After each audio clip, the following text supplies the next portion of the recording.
I never imagined that the hands I once held to help her walk would be the same hands that pushed me away in front of everyone on the most important day of her life. Even now, as my voice trembles telling you this, I can still see that wedding hall, bright with lights, full of laughter, full of guests, and empty of respect for me. My daughter, my only child, the girl I raised with scraped knuckles, sleepless nights, and whispered prayers. On her wedding day, she humiliated me and pushed me aside as if I were nothing more than a problem she wanted hidden. People watched. Some whispered. Some looked away. And I stood there, 68 years old, dressed in a simple blue dress I saved for months to buy, with my heart breaking silently inside my chest. But what happened that night, what unfolded after the music stopped and the guests went home, was something no one could have predicted, not even her. That very night, everything turned around. The truth came out. Masks fell, and the same daughter who pushed me away would soon be on her knees, begging. This is not a story of shouting or violence. It's a story about truth, about consequences, about how life sometimes waits until the quietest moment to balance its scales. I didn't come to that wedding to make a scene. I came as a mother. I came with hope. I came believing that maybe just for one day, she would look at me the way she once did when she was small and scared of the dark. But that hope shattered faster than glass. She didn't want me near the front. She didn't want me in pictures. She didn't want me walking behind her. And when I tried to speak to her, she leaned close and whispered words that cut deeper than any knife ever could. Just sit down and don't embarrass me. Embarrass her. After everything. What she didn't know was that long before that wedding day, I had already made a quiet decision, not out of anger, not out of revenge, out of love mixed with grief. A decision that would change everything once the truth came out that night. I had stayed silent about something for years. I had protected her from something she never even knew existed. I had carried a secret that was never meant to be a weapon, but somehow fate turned it into one. That night would not end with fireworks and dancing. It would end with tears on a cold floor and a daughter realizing that the woman she pushed away was the very person who had held her entire world together. If you've ever been pushed aside by your own child, if you've ever been made to feel invisible after giving your whole life to someone, then this story will reach places in your heart you didn't know still ache. And if stories like this matter to you, if you believe the quiet voices deserve to be heard, please take a moment right now to like, share, and subscribe. It truly helps more hearts like yours find these stories. Now, coming back to the story, after she whispered those words to me at the wedding, I did what I have done my whole life. I stepped back. I swallowed everything. I nodded as if it didn't hurt, and I walked to the far end of the hall, where the music was louder than my thoughts and the shadows were kinder than the faces. I found a small chair near the back, beside a table with half-eaten cake and empty soda glasses. No one noticed me sit down. No one noticed my hands shaking either. I watched from a distance as my only daughter laughed with her friends, posed for photos, held up her white dress like it wasn't weighing her down at all. People who passed by smiled politely, some with pity in their eyes, some with confusion. A few guests I knew whispered, "Isn't that her mother?" and others replied, "I don't think so. The bride never mentioned her." Every one of those whispers felt like another quiet slap. As I sat there, my mind drifted back through the years I gave her, years she now pretended didn't exist. I remembered holding her in a hospital room with peeling yellow paint on the walls and one broken window that let the winter air sneak inside. I was 22 then, scared, alone, with no husband by my side. Her father had promised to stay. He didn't. When I told him I was pregnant, he disappeared like smoke. No letter, no goodbye, just gone. I worked 2 jobs. Some nights I didn't sleep. I cleaned houses in the morning and waited tables at night. When she was sick, I worked anyway and left her with neighbors because I couldn't afford to lose a shift. When she cried at night, I held her until my arms went numb. When she started school, I walked her every day until the kids began teasing her for having an old-looking mom because stress had carved wrinkles into my face early. Through it all, I never complained to her. I never told her how many times I cried alone in the dark. I wanted her to feel safe in this world, even if I didn't. And now, there she was, a grown woman in a white dress, ashamed of me. The ceremony kept going. The vows were spoken. People applauded. I clapped too, quietly, slowly, as though my hands belonged to someone else. When her husband kissed her, the room erupted with cheers. I whispered, "Be happy," even though she didn't hear me. At some point, a bridesmaid approached me. She was young, polite, clearly uncomfortable. "Ma'am," she said softly, "they're doing family photos now. And the bride asked if you could wait outside. Wait outside, like a stranger." I stood without saying a word. My knees screamed in protest. I walked out of the hall into the cool evening air. I sat on the stone steps with my purse in my lap and watched the lights glow through the big glass windows while laughter floated outside, without me. That was when my phone vibrated. A message from her. "Please don't make today harder than it already is." I stared at the screen until the letters blurred. Then I turned the phone off. I didn't go back inside. I stayed there until the music ended and guests began pouring out, one by one. Some avoided my eyes. A few nodded at me as if they weren't sure who I was. My daughter never came out to look for me. Eventually, I called a cab. That ride home felt longer than any I had ever taken. The driver tried to make small talk. I answered with short words.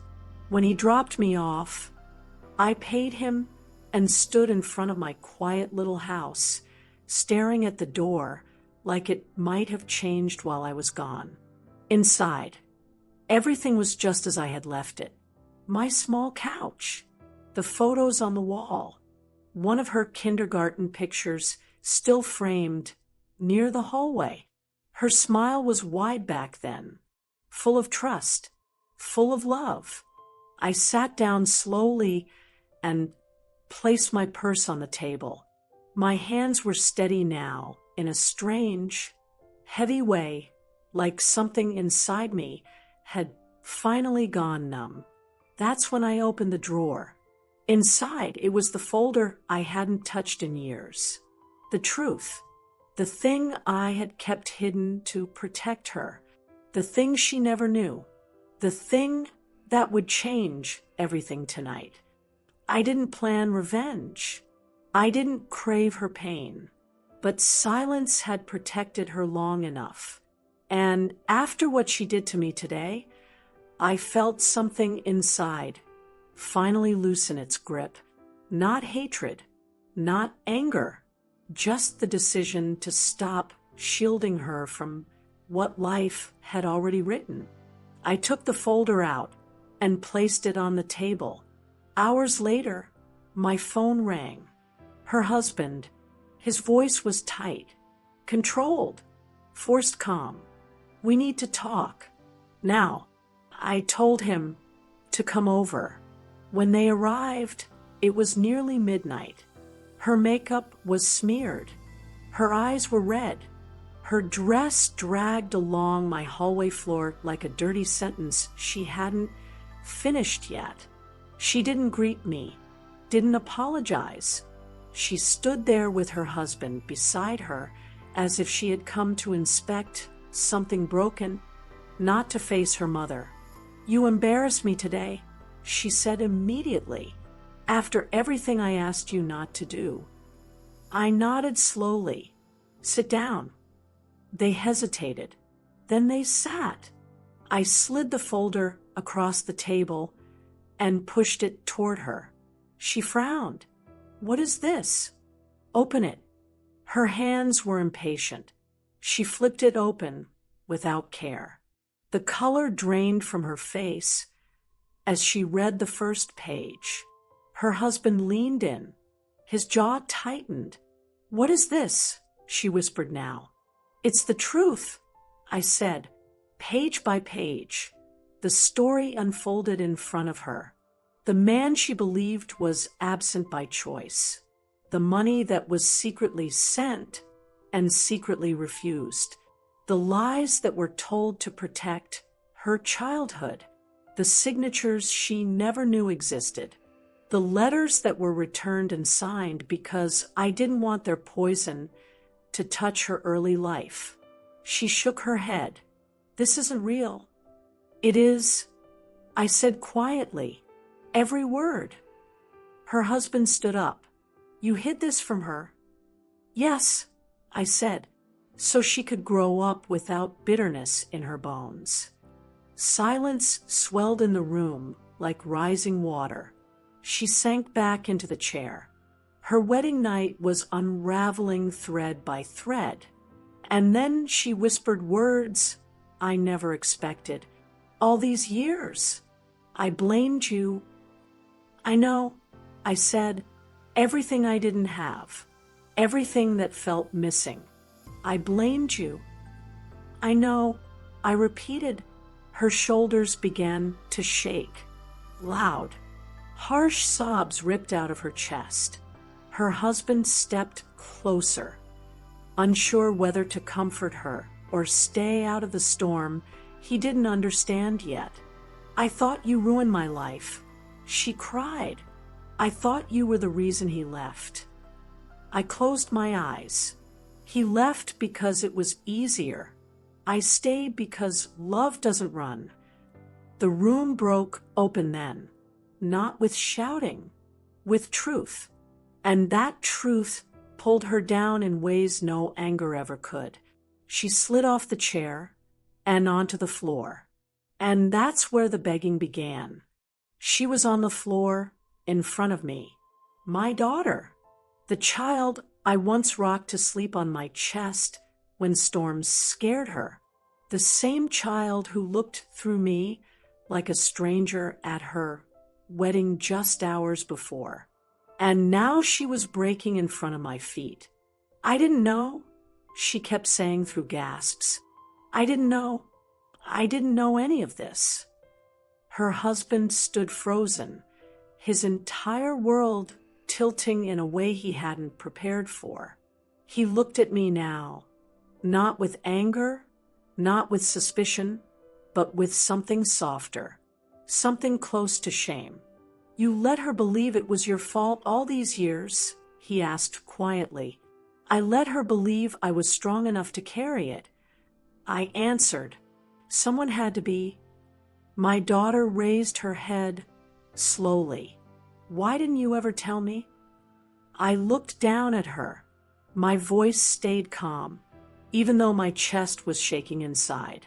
"Because you needed a childhood, not a battlefield. Because I didn't want your first memories to be of betrayal, because I loved you. She pressed her forehead against the floor. Her hands shook like she was freezing. And today, I treated you like trash. I did not answer right away. Some truths don't need to be sharpened. She crawled closer on her knees, her dress dragging across the floor like a white apology too late to stay clean. I thought you were the burden. I thought hiding you made me look stronger. Her husband finally knelt beside her. You hid the wrong person, he said softly. The room stayed quiet except for her crying. The clock on the wall ticked steadily, like it had all evening, like it had all my life. Time has no mercy for regret. I told everyone you were difficult, she whispered, that you ruined moments, that you made me uncomfortable in front of others. I sat down slowly in my chair. My legs were tired. My heart was heavier. You learned how to be ashamed of love instead of grateful for it. She looked at me through tears. I don't deserve your forgiveness. No, I said, you don't. Her breath caught. But forgiveness doesn't wait for deserving. I added, it waits for truth. The weight of those words landed between us. Her husband stood and walked a few steps away, rubbing his face. She told me you were bitter. He said quietly that you wanted attention, that you caused problems. I met his eyes. I only wanted a phone call. He nodded slowly, pain carving into his expression. I should have questioned it more. Maybe, I said, but tonight isn't about blame. It's about what comes after it. My daughter stayed on the floor. Her hands were clenched now instead of trembling. What happens now? She asked.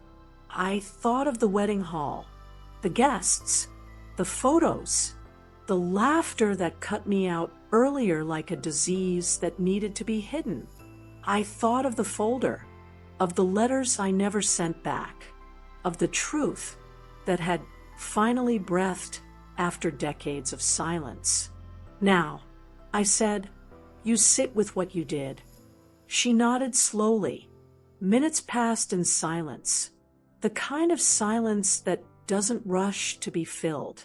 Then she whispered something I didn't expect. They all saw it, she said, when I asked you to sit in the back, when I told the bridesmaid to move you away, when I acted like you didn't belong. I lifted my eyes, and yet they still clapped when you walked down the aisle. Her lips trembled. I wanted their approval more than I wanted your dignity. Her husband turned back toward us. The reception is still happening, he said quietly. They're waiting. She shook her head. I can't go back in there like nothing happened. Then don't, I said. She looked at me. Come with me. I studied her face, the makeup smeared, the fear naked in her eyes, the child still visible beneath the woman who had learned to perform instead of feel. Not yet, I said. Her face crumpled. Please. You stand up first. I said, slowly, painfully. She rose to her feet. The dress rustled. The silence strained. I invited you into my shame tonight, I said softly, not into my forgiveness. That takes more than one night. She nodded again. Her husband exhaled. We can cancel the party, he said. No, she said. I need to face them. She turned to me. I need to tell them the truth. I searched her eyes. I saw fear, but I also saw something I hadn't seen in years. Honesty. Then tell it, I said. She didn't go back to the hall gracefully. She didn't go back as a bride floating on approval. She went back as a daughter walking into consequence. I followed a few steps behind. When she took the microphone from the band, the room fell quiet. Laughter faded. Glasses stilled. Faces turned. She stood under all those lights in a stained white dress and said the words that cracked her own perfect image. "I lied to you," she said. "I told you my mother was difficult. I told you she embarrassed me. I told you I needed to hide her." Murmurs rippled. My mother raised me alone. She gave me everything she had. And tonight, in my pride, I treated her as if she were disposable. The room went still. She pointed toward me. "She is the only reason I am standing here at all." I didn't move. "I don't need applause tonight," she said. "I need to be honest." No one clapped. Some people cried. Some looked away in shame. She stepped down from the stage. Her husband met her halfway. They both looked at me. For a moment, the world waited on my next step.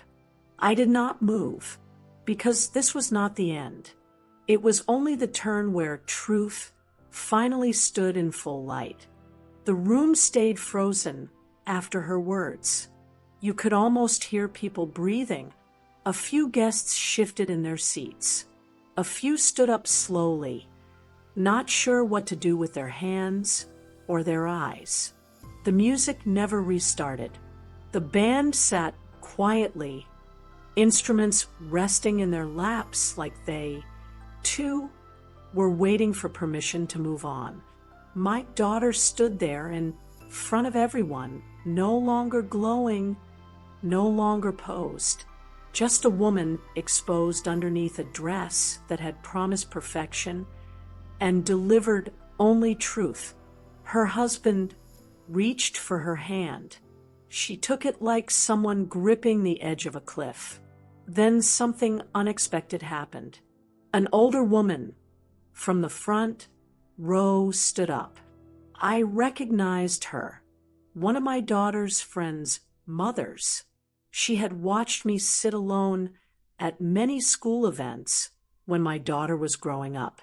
She looked straight at my daughter and said, "You don't get to rewrite your past to make it prettier." The words landed heavy in the room. Another guest stood up, a man from my daughter's workplace. "My mother raised me alone too," he said, "and I would never have hidden her." Faces began to change. Some softened, some hardened, some reflected memories they didn't want to look at too closely. My daughter's hands started trembling again. She looked back at me. I still hadn't moved. I felt dozens of eyes on my back. I could feel their expectations pressing between my shoulders. People wanted a reunion. They wanted a miracle. They wanted a clean ending they could believe in. But life doesn't always heal on schedule. She took a small step toward me. I took none. Her face folded in on itself. "Mom," she whispered, not into a microphone this time, but into the room, into the truth. "Please." That word cracked something inside me. I walked forward slowly, not for the crowd, not for appearances, not for closure, for the child who once reached for me in the dark. When I reached her, she dropped to her knees again, right there on the polished floor, in front of all those watching eyes. "I broke you?" she said. "I broke the one person who never left me." I bent down, close enough for only her to hear me. "You didn't break me," I said. "You forgot me." Her sobs came fast now, loud, uncontrolled. I straightened and turned to the room. There are two kinds of pain, I said, the pain that teaches and the pain that hardens. Tonight, she finally felt the right one. No one spoke. Her husband wrapped his arms around her from behind while she knelt. I saw the man he was beneath the groom, tired, conflicted, loyal, not cruel, just blind for too long. Then, quietly, guests began to leave, one by one, not in celebration, not in anger, just in understanding that the night had become something else entirely. By the time the hall emptied, it was almost quiet again. Just us, the echo of what had been said, the smell of flowers wilting under warm lights. We went back to my house after. None of us spoke in the car. At my doorway, she hesitated like she used to when she was a teenager, unsure if she was allowed back in after running too far. I stepped aside. She entered. Inside, she stood in the familiar room like it belonged to someone else now. Her childhood photo still hung near the hallway. She stared at it for a long time. I don't recognize myself anymore, she whispered. That's because you've been busy trying to be admired instead of known, I said. She sat down slowly on the couch, her dress folded awkwardly beneath her. I thought success would protect me, she said. I thought money and status would make me untouchable. I sat across from her, and now, I asked, now I feel smaller than I ever have. Her husband sat beside her. People are going to talk tomorrow. Let them, she said. I already lived in a lie. I don't have anything left to hide. She turned to me. Do you still love me? The question shook me more than all the shouting ever could have. I never stopped, I said. Her face collapsed into her hands. But love doesn't erase damage. It only makes it worth working through. The next weeks weren't soft. They weren't clean. The headlines in our small town spread faster than truth ever does. Her public image shifted. Invitations dried up. Some friends vanished. Some grew closer.